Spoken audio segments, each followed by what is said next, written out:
Hash. Et af verdens mest fantastiske naturprodukter. Følelsen af kærlighed. Den stærke, ubegrænsede kærlighed, der varer lige så evigt som ensomhed.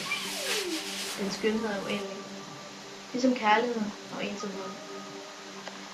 Jeppe, den kæmpe idiot. Du er med det, der alt havde sagt. Ingen kommer til at føle som du. Før evigheden kan bestå, må man kende til døden med kærlighed. Jeg husker tilbage på mig og Jeppes sæder hvor i Skumtil Festival. Jeg bliver helt varm i hjertet, når jeg husker, hvordan han altid vidste præcis, hvad jeg skulle sige til mig. Så jeg blev glad. Så jeg følte mig uendelig. Men jeg føler et liv bryster, når jeg kommer i tanke om, at den situation aldrig vil ske igen. Ikke med Jeppe. Ikke med mig. Man siger, at kærester kommer og går, men venner har man for evigt. Pis på piger. Da jeg endelig prøvede at blive clean, hvor var de så? Væk. Glem at få tabt. Indtil Jeppe. Han forstod mig og delte min passion for at leve. Leve endnu. Den idiot. Er det virkelig en del af menneskets natur at love guld og grønne skove, uden at holde det, man lover? En ting var mine venner. Men Jeppe, den idiot, han kunne bare sådan forlade mig. Så ren og uskyldig. Jeg elsker dig, havde han sagt. Den idiot. Han sagde det endda, da han slog op med mig. Hvad ved han om kærlighed? Men elsker kun folk, hvis det går ondt at trække vejret ud. Den dybe smerte i brystet, der erstatter alt andet. Men ingen kender den følelse som mig. Eksperter kalder mig besat. Men hvad ved de om det? Hvem siger, at deres forskning er rigtig? Gud? Ha. Gud findes ikke.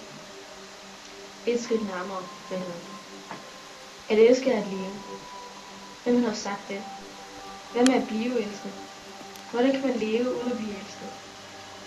Hvad hvis man elsker og ikke er blevet elsket? Lever man så? Jeg har aldrig forstået, hvordan nogen dikterer kærlighed. Hvordan kunne nogen tillade sig at diktere noget så ubestemmeligt? Så spirituelt, at ingen ved bedre, når vi bliver ramt af det. Det kan ikke vaskes væk eller gemmes i tasken. Det er der. Og så selvom det ikke altid er genkendt. Se nu, at den pædagogisk er forklarligt. Et skridt nærmere, det viser kærlighed.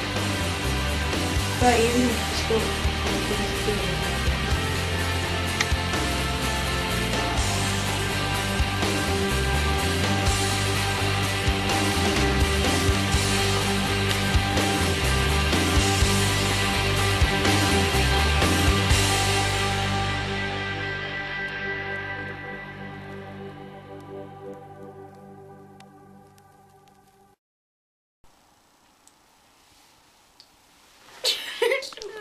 Jeg skal dø lige om lidt.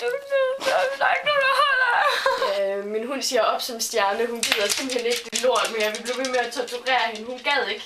Hun går. Hej, Luna. Jeg skal sgu da ikke være med.